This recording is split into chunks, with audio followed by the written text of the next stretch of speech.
often imitated, but never duplicated.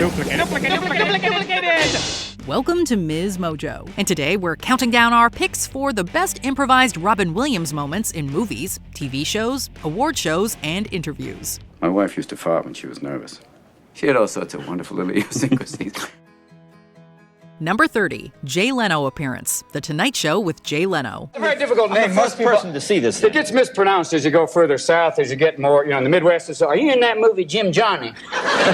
Ahead of the release of the 1995 film Jumanji, the late great Robin Williams made an appearance on The Tonight Show with Jay Leno. He wasted no time before entertaining the audience and made the comedy show host laugh on numerous occasions. Before discussing his new film that centers on a supernatural board game, Williams cracked several jokes about casino games and Vegas. It's like Rod Serling's walking around the lobby going, picture a place without sound, without light. Where you can kiss your assets goodbye.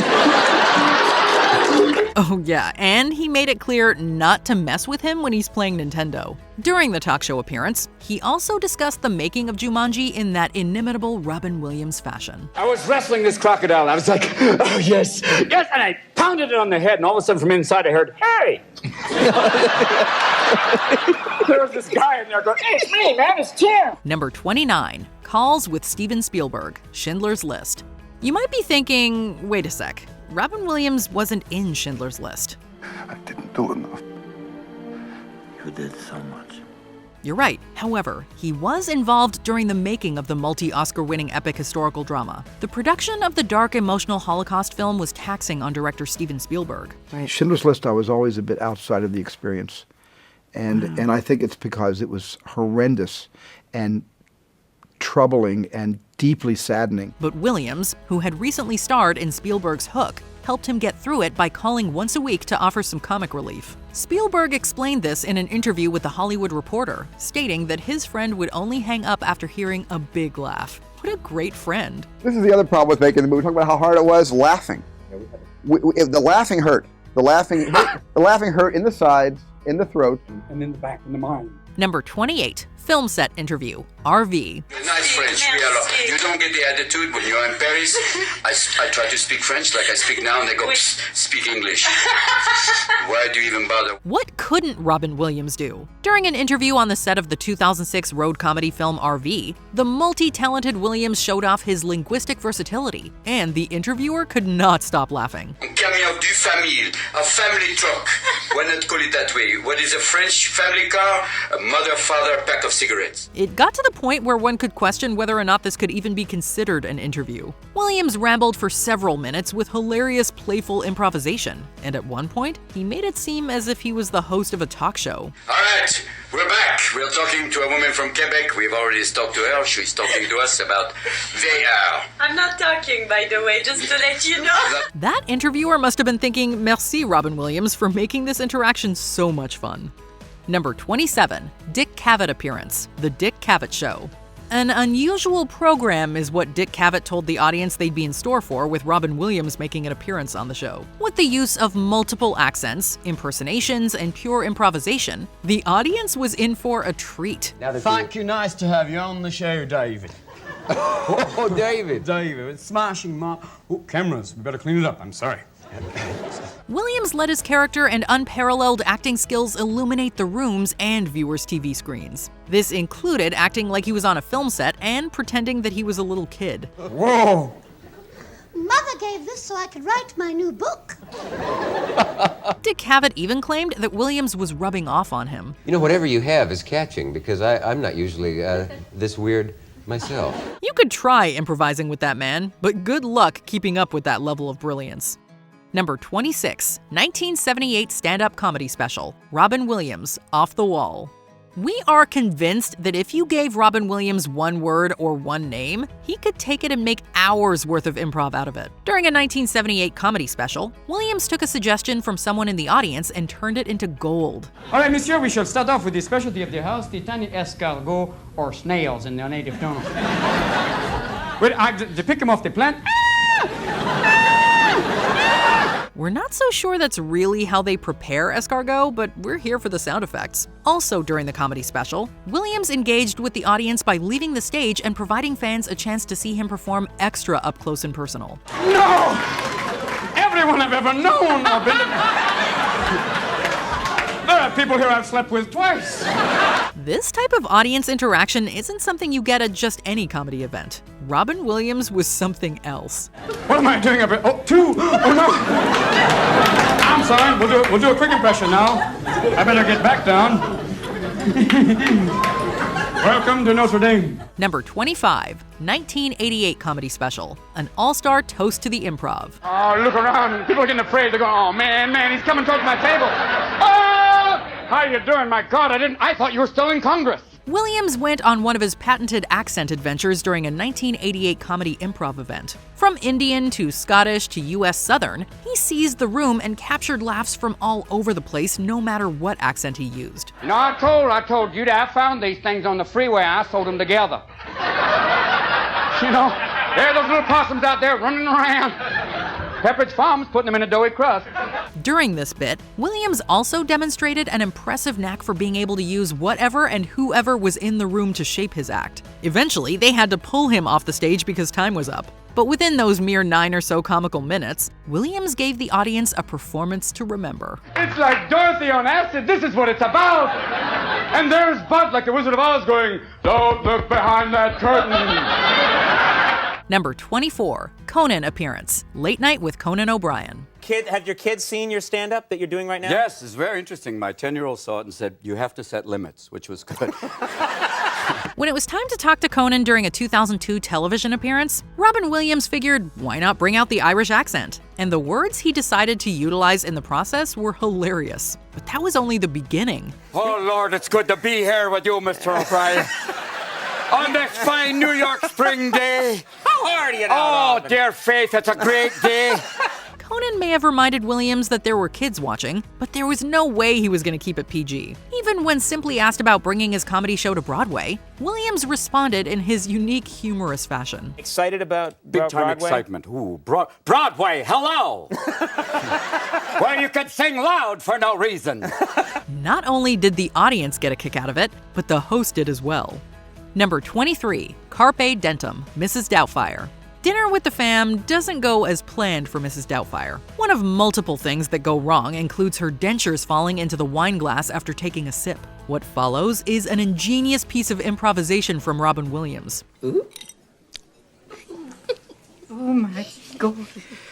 So sorry about that. Carpe Diem is an overarching message in another Williams classic, the 1989 film Dead Poets Society. Carpe Dentum, though, that's something else altogether. Carpe dentum. Seize the teeth. Well, let me assist you. Oh, Daddy. Oh, dear. A spoon. Oh, how clever. For Williams to have delivered this ad-lib while attempting to scoop the dentures out of the glass, all while not breaking character, is something to behold. Oh, just shake them off like a dog. Sorry. Oh, forgive me. It's all right. Sorry about my spray. Number 22, Craig Ferguson appearance, The Late Late Show with Craig Ferguson. Robin Williams fittingly started off his interview with Craig Ferguson with a Scottish accent, which led to the two having some fun with British accents and high-pitched voices. What is this madness? You can't walk around like that. What if you have to do something quickly? You do it slowly. Huh? You slide around in your little slippers. With Williams in typically unpredictable mode on numerous occasions throughout the episode, Ferguson looked to the camera to assure everybody that they were just joking. This included after Williams enacted Shakespeare with a speech impediment. Alas, poor young... Yes! I knew he would! I look forward to your angry speech impediment thing. It's just a joke. We're just messing around. We don't mean any harm by it. Another memorable moment was when Williams insinuated that he didn't know what day it was. A lack of protein will do that to you. Finally, he even helped Ferguson answer fan emails, including one asking for help naming a band. His response was, well, interesting. How about chlamydia? That's good. Number 21, Letterman appearance, Late Show with David Letterman. No one could make an entrance quite like Robin Williams. In 1993, he arrived on the set of The Late Show with David Letterman in style, with facial expressions that really got us here.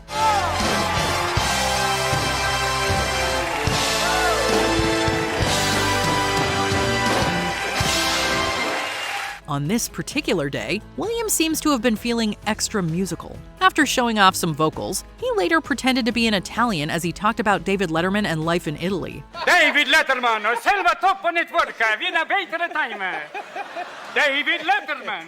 And people in Italy are going, I like him. He was talented enough that we know he would have nailed a movie role as a native of Italy. But then again, he could have nailed a role as just about anyone. Do radio ventriloquism, there's a great job. Hey, how are you, Charlie? Nice to have you on the show. Well, good to be on the show, Edgar. It's radio, they don't know! Number 20. Marlon Brando does Shakespeare. Dead Poets Society. One of Robin Williams' signature dramatic roles allowed for levity and even a small amount of improvisation. In this particular scene, his character John gives a lesson on Shakespeare. We're going to talk about Shakespeare as someone who writes something very interesting. Now, many of you have seen Shakespeare done very much like this. O Titus, bring your friend hither. The spiel diverts from the usual boring and monotonous lecture thanks to the actor's ability to think on his feet. He resorts to impersonating legends like Marlon Brando to get his point across, with no script prompting him to do so. But if any of you have seen Mr. Marlon Brando, no, but Shakespeare can be different. France, Romans, countrymen. Let me rest. Of course, the moment feels completely natural because of Williams' inherent comedic gifts. While most of the film is serious, the late genius managed to include this hilarious ad-lib without ever taking us out of the story. Number 19. The Chinese restaurant scene. The Fisher King. Director Terry Gilliam's The Fisher King defies description and contains an Oscar-nominated performance from Robin Williams. During a double date, the comedian and Jeff Bridges star opposite Mercedes Ruehl and Amanda Plummer in a hilariously disastrous scene. The four actors' characters are unable to keep a solid conversation, and a variety of awkward moments ensue.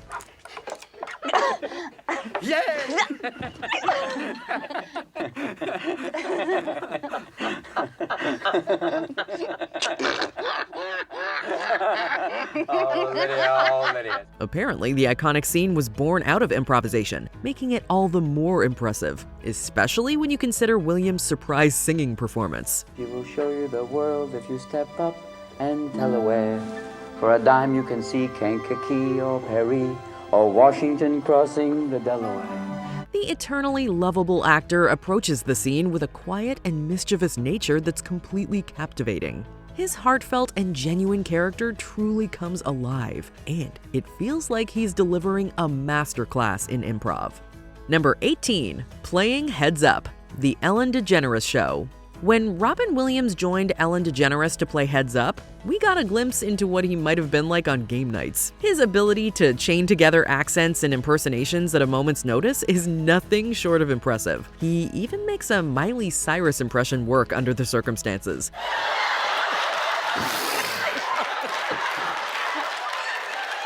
Imagine a wrecking ball. Miley Cyrus. Yeah. The game becomes an afterthought at a certain point, as Williams takes over with a whirlwind of comedic intensity. With his hilarious attempts at mimicking everyone from Cher to David Beckham, the performer brings the house down. Right then, right, come on, right there. Hey, right there. School! Beckham. DeGeneres can't help but laugh at his continuously amusing and completely unscripted hijinks, and we are right there with her. Number 17. His entire appearance. Whose line is it anyway? It's only fitting that a master improviser like Robin Williams would end up on the unscripted show Whose Line Is It Anyway? The legend gets off to a raucous start, providing one of the most lovably hectic guest spots in the show's history. He plays well with his co-stars, particularly in a sketch about directors ordering around unruly actors. All right, what we need is something totally... Can I take a moment? Take it. Done. All right. That's why I love working with you. What about me? Shut up. There's no doubt he always makes his fellow scene partners look good, with or without props. All the while, the entertainer seems to be in his happy place in a show full of improvisational games. Hello, Lucy! What are you doing here at the show? Needless to say, he makes the most of a truly generous and funny appearance. Number 16. Robin Williams and Jonathan Winters improvise together. 60 minutes. Robin Williams took inspiration from a number of comic personalities, including the improvisational genius Jonathan Winters. During this 60 Minutes interview, Winters gets interrupted by his friend and fellow comedian. Williams instantly transforms into a director, ordering his counterpart to try out different personas. I want you to work with your eyes. I work with my eyes. Let us see your eyes. Okay. Tell us what you really Okay. feel. Subtext is love. Edward, we're going to get you through the tunnel.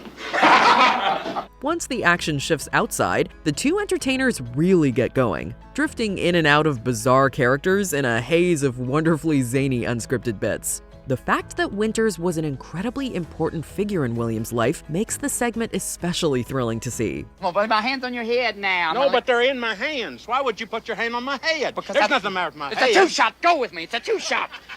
Work with me now. Work with me, demon spirit. The episode provides a stage for two of America's greatest improvisers to shine, and we could never get enough of it.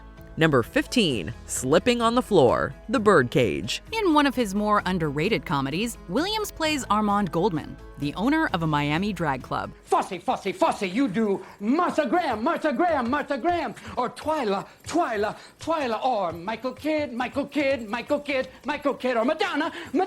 Madonna. He's forced to act straight with his partner, Nathan Lane dressed as a middle-aged woman, while meeting his son's conservative in-laws-to-be. You men, you're just the biggest babies. You know, they can run the world, but they can't pick out a tie. Oh, I know. I can't get this big lug to buy a new suit. In the climactic dinner sequence, Armand slips and falls while carrying a pot of soup. According to Williams co-star Hank Azaria, Williams actually slipped and fell while filming the sequence. Ever the pro, Williams simply got back up and carried on. Although he nearly breaks while telling his son to go. Shut up! It's okay. We're all right. It's fine. Just shut up, goddamn you. It's all right. Stop crying. Goddamn you. What are you standing there for? Go. She'll be here in a minute. Go. Number 14, Inside the Actor's Studio interview. Inside the Actor's Studio. During his stint on Inside the Actor's Studio, Williams hilariously went off the rails in seconds. He has everyone laughing their butts off before host James Lipton has asked a single question. A lot of times people know the Reverend will do that. A lot of times you feel the need to do that.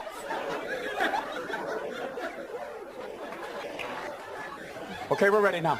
Things don't get less interesting once the interview gets going either. Between anecdotes and discussions about technique, the pair also deals with serious subjects in a playful way. And the comedian's interaction with the audience makes the episode extra memorable. Turning his appearance into a stand-up set, he repeatedly creates hysterical situations out of thin air. Attempts to get attention from their parents. Oh, from my mom especially. And that was what both of... Oh, big time. Just to get breastfed was a really important thing. I remember going, is this thing on? He subverts the traditional talk show format in the best way, giving Lipton and everyone watching a front row seat to his genius. Number 13, The Prank Phone Calls, Mrs. Doubtfire.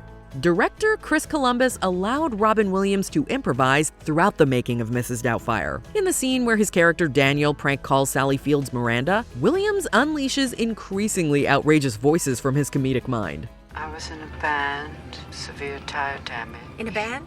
I just want to know one thing. Are your kids well behaved? Or do they need like a few light slams every now and then? Outtakes from the production reveal the staggering number of takes he completed for the sequence. While the final product mostly follows the script with some improv thrown in, the behind-the-scenes clips present other variations of the moment. Each alternate shot gets more absurd as Williams invents new personalities with wild backstories. You know, because if they need a few light slams, I'm the one for 'em. Don't make me. All right, then. No! That's it. Next time it's on target. Even after filming dozens of takes, he manages to return with crazier ideas and a boundless energy. Of course, that's precisely what made him one in a million. Number 12, Robin and Billy Crystal at the Oscars, the 76th Academy Awards.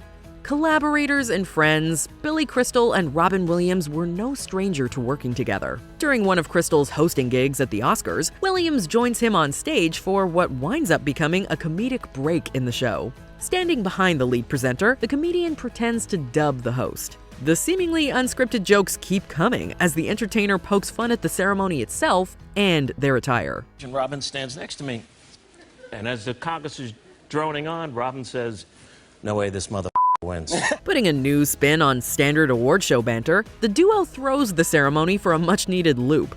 And Williams keeps this energy when introducing the next award category afterward. It's safe to say the actor really thrived during this broadcast in front of his peers. The moment they say your name when you win, English becomes a second language. And I forgot to thank my mother, and she was in the audience. Yeah, even the therapist went, "Get out!" Number 11, much of the movie, Jack. One of Francis Ford Coppola's lesser efforts, Jack stars Williams as Jack Powell, a kid who ages 4 times faster than a typical child. Just can't sleep. I had a scary dream. Can I sleep in here? Yeah, of course, buddy. Stimpy too? Sure. When Jack is 10 years old and attending school, he has the body and appearance of a 45-year-old Robin Williams. According to Coppola, Williams improvised many of his lines at his insistence. He told the Christian Science Monitor, quote, "The easiest thing about working with Robin was encouraging him to improvise, for he's brilliant." So you might want to go to the dance with me. It'd be really, really fun. Oh, Jackie. So you want to go? My mom will drive us. When he began to ad-lib, it was screamingly funny. While it's not known what specific lines were improvised, it's clear that Williams had to carry much of the film on his shoulders. Even if the results were mixed, Williams' dedication is undeniable. Number 10, Shakespeare monologue, The Tonight Show starring Johnny Carson. People sometimes forget that Robin Williams was a classically trained actor. He brought that knowledge to his appearance on The Tonight Show starring Johnny Carson. In talking about Shakespeare, the guest and host trade quips about the bard, with Williams expertly parodying his trademark dialogue. Is this to be or not to be? I wrote that. That's mine. That's mine. I'm William Shakespeare, right? Kiss my tights. In a completely improvised Shakespearean interlude, the comedian breaks into various impressions of celebrities doing Hamlet. His Stallone and Schwarzenegger impressions are particularly impressive, capturing their voices and precise styles flawlessly. It's wonderful, I hear. It's like great to hear, right? But Stallone, I couldn't see. Stallone, you can feel like to be or what, you know. Schwarzenegger walks into the room. I'm back. Watch out, Denmark.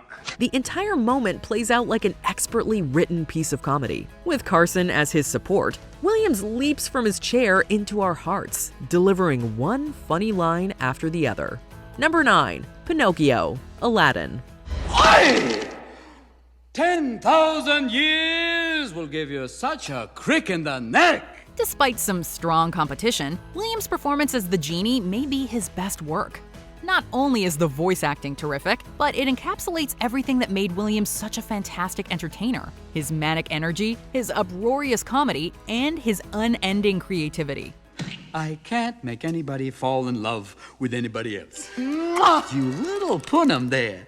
Rule number 3. I can't bring people back from the dead. It's not a pretty picture. I don't like doing it. Animation supervisor Eric Goldberg fondly recalls Williams' improvisations in the recording booth, which indicated making a whoop sound to indicate Aladdin's lie. It was meant to represent the sound of Pinocchio's growing nose, so Goldberg and his team worked around Williams' improv and added Pinocchio's face into the movie. The only way I get out of this is if my master wishes me out. So, you can guess how often that's happened. I'll do it. I'll set you free. Uh-huh, yeah, right. No, really, I promise. After I make my first 2 wishes, I'll use my 3rd wish to set you free. It's amazing to consider how much creative leverage Williams had on the creation of Aladdin. Number 8, Thomas and Tim, Friends. In 1997, Williams and Billy Crystal co-starred in the Ivan Reitman comedy Father's Day. The day before it premiered, Williams and Crystal also appeared together in this Friends episode. Do you mind if we sit? Yeah, could you scooch? Oh, move over just a little bit. Thank you. Keep on scooching. Their presence was not planned, and their characters never appeared in the script. Rather, Williams and Crystal were both near the Friends set and were asked if they wanted to cameo. They obviously agreed and reportedly improvised the entire scene. So you went to Pete's? What happened? Something, why is this happening to me? I don't know, maybe it's my wound. Forget it. At one point, Matt LeBlanc even got in on the action and improvised a rude interruption, resulting in an annoyed admonishment from Billy Crystal. It's me. I've been sleeping with your wife. So you're the gynecologist? Hey, I'm trying to have a private conversation with you. It was probably the highlight of his career. Please, just give me this thing, all right? Oh, this thing, all right? Enough! Number 7, he stole my line. Good Will Hunting. Sean Maguire is one of Williams' more reserved and dramatic roles, and it was the one that earned him his only Academy Award. You don't know about real loss, because that only occurs when you love something more than you love yourself. I doubt you've ever dared to love anybody that much. The ending of the movie sees Will going to California to reunite with Skylar and leaving Sean a note telling him he had to, quote, go see about a girl. This is a reference to a line Sean uttered earlier in the film. Just slid my ticket across the table and I said, sorry guys, I gotta see about a girl. I gotta go see about a girl? Yeah. That's what you said? I had. And they let you get away with that? Oh yeah, they saw in my eyes that I meant it.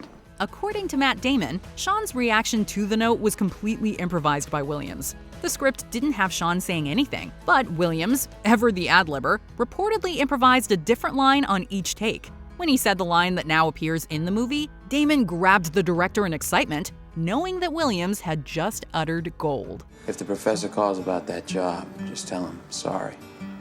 I had to go see about a girl. Will. Son of a bitch. He stole my line. Number 6, Many Things. Mork and Mindy. Mork and Mindy served as Williams' mainstream breakthrough hit. Boy, am I in for it now. Sent before the white desk again. What did I do? The solar lander, you fool. You painted a mustache on it. But Orson doesn't know I did it. Then why am I here? If I knew that, I wouldn't be talking to myself. It all started when Williams was cast in the Happy Days episode My Favorite Orkin, and he reportedly impressed the network executives by improvising most of Mork's dialogue. His character proved so popular that he was given a spin-off, and Williams quickly became a household name. While stories of Williams' improv have been greatly exaggerated and mythologized, he still improvised to great success. Hey, stop it, you're gonna stretch out my boots. These your boots? Really, I had to stuff socks in the front. Oh, Mork, you're so talented and handsome and you have such great taste in clothes. Hey, wait a minute, I never said that. Well, it'd be nice if you did once in a while. One of the show's writers, David Mish, told Gizmodo, quote, he didn't do extended ad-libs, but what he did that would be so brilliant were these little things. A line here and there, a word here and there, a face, a voice. Those were the things that blew people's minds. That's it. You know, I really hate it when you act like this. Oh? Yeah. Oh, really? You know what I hate? I hate it when you gargle and you don't make any noise. It's like... Number 5, Cecil B. DeMille Award Speech, the 62nd Golden Globe Awards. In 2005, Robin Williams was awarded the Cecil B. DeMille Award at the Golden Globes. He's all smiles as he accepts the Lifetime Achievement Award, honoring the impact he's made through his illustrious body of work. The actor's off-the-cuff remarks feature many of his trademarks, including accents and a few impersonations for good measure. Try the Danish. So nice, the Danish is good for me. At that time, a long time ago, they all had day jobs. I guess things have changed.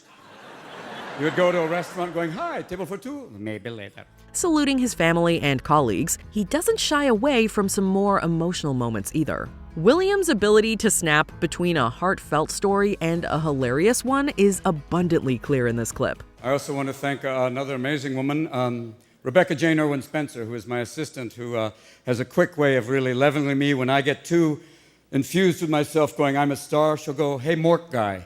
In the end, the performer was able to touchingly thank everyone while keeping the ceremony light with his upbeat energy. Nobody else could do that quite like him. Number 4, Melting Icing, Mrs. Doubtfire. In one of the movie's greatest sequences, Daniel is forced to play both himself and Mrs. Doubtfire when social worker Mrs. Sellner pops by for a surprise visit. Because I have an appointment on Monday and Friday evenings to check the apartment. I remember him saying something about that. Are you sure you want to walk in there? That's 3 floors, hoofing it all the way. If you can do it, I can. I'll bet so. Is your ticker all right? Top notch. Oh, good, because I don't want to jumpstart you.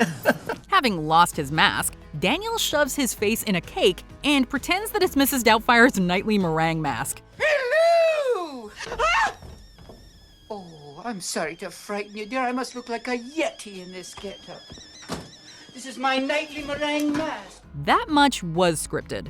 The rest was all Williams. The hot studio lights began melting the icing on Williams' face, and it genuinely began dripping off into the tea. Williams decided to just run with it, and he gave audiences a classic bit of comedy in the process. As you can see, I can't stay with you, dear. I'm melting like a snow cone in Phoenix. There we go again.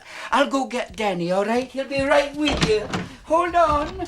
Danny! Number 3, the broadcasts. Good Morning, Vietnam. Good morning, Vietnam! Hey, this is not a test. This is rock and roll. In this war comedy drama, Williams plays Adrian Cronauer, a real United States Air Force airman who served as a military DJ throughout the Vietnam War. Williams' performance as Cronauer was widely acclaimed, and it earned him his first Academy Award nomination for Best Actor. Well, thank you, Roosevelt. What's the weather like out there? It's hot. Damn hot. Real hot. Hotter than this is my shorts. I can cook things in it. Little crotch pot cooking. According to the movie's producer, Mark Johnson, most of the DJ scenes were entirely improvised by Williams. In the movie's production notes, Johnson stated, quote, "When he sat down in the control booth to do the scenes involving Cronauer's broadcasts, we just let the cameras roll. He managed to create something new for every single take." Such was the manic energy and unbelievable creativity of Robin Williams. Remember the people who brought you Korea. That's right, the U.S. Army. If it's being done correctly, here or abroad, it's probably not being done by the Army. Number 2, farting in sleep. Good Will Hunting. Despite being one of his more serious roles, Williams still found time to imbue Sean Maguire with a funny bone. Hey, whatever blows your hair back. Yeah, I haven't got much hair left. Hey, you know you'd be better off shoving that cigarette up your ass. It'd probably be healthier for you. During a heart-to-heart with Will, Sean mentions that he has to learn to embrace a woman's imperfections. My wife used to fart when she was nervous. She had all sorts of wonderful little idiosyncrasies. To give an example, he tells Will that his late wife used to fart in her sleep. That line, and the resulting discussion, were entirely improvised by Williams and Matt Damon. And Damon's laughter was reportedly genuine. Oh, God. She woke herself up.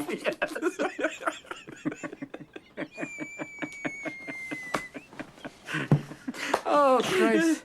But Will, she's been dead 2 years, and that's the shit I remember. Some viewers even noticed the camera shaking right after Sean says, "I didn't have the heart to tell her." I'm sorry I shared that with you. One night it was so loud it woke the dog up. She woke up and got like, "Oh, was that you?" I said, "Yeah, I didn't have the heart to tell her." Indicating that the camera operator was laughing alongside Williams and Damon. Oh, what it would have been like to work with this man. Before we continue, be sure to subscribe to our channel and ring the bell to get notified about our latest videos. You have the option to be notified for occasional videos or all of them. If you're on your phone, make sure you go into your settings and switch on notifications. Number 1, Celebrity Impressions, Aladdin. What would you wish of me? Be ever impressive. The one contained, but never duplicated. Duplicated. Genie of the Lamp. As stated before, Aladdin may be Robin Williams' greatest work. So much so, in fact, that he reportedly gave the filmmakers 16 hours of content. Animation supervisor Eric Goldberg recalls that he had Williams for 4 four-hour sessions, and Williams filled that time with improvisations, jokes, lines, and tons of celebrity impressions. Looks like we're gonna have to find a way out of here. Excuse me? Are you looking at me? Did you rub my lamp? Did you wake me up? Did you bring me here? And all of a sudden you're walking out on me? I don't think so. Not right now. You're getting your wishes, so sit down! Goldberg told Entertainment Weekly, quote, "When we got Robin in the recording studio, out came all the celebrity impressions." That's a good move.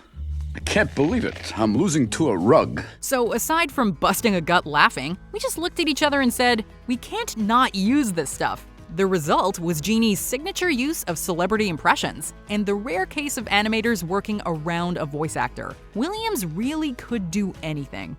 Genie, I need help. All right, Sparky, here's the deal.